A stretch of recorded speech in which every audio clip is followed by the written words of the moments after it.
Well, it is a milestone that has Chicagoans riding high. The iconic L turns 125 today. CBS 2's Vince Girasoli traveled back in time for the celebration. Chicago's L trains move 750,000 people a day. But right now, they're moving us back in time. What the elevated lines allowed Chicago to do was to grow out farther from the city center. In the 1880s, Chicago's streets were cramped with trolleys, pushcarts, and horses. So the city constructed elevated tracks, allowing commuters to rise above the congestion. The first trains consisted of 4 wooden cars pulled by a small steam locomotive. It had a much higher capacity than the streetcar system. By the 1920s, the trains rattling along the tracks were made of steel.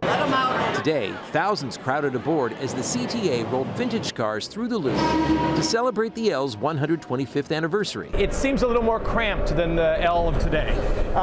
It is. The seats are a little bit smaller. The people were a little bit smaller. The 1923 models featured ornamental glass light shades and upholstered seating. Those cars were called plushy. It's kind of loud. We are, of course, in a pre-air conditioning car, so the windows are open for a little fresh air. It's coming right now.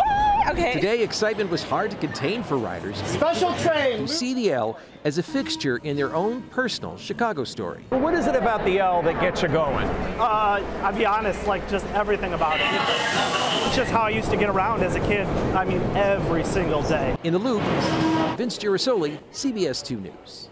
Chicago's first L line was called the Alley L. It ran from Congress to 39th Street. Within a year, it took riders farther south to the World's Fair.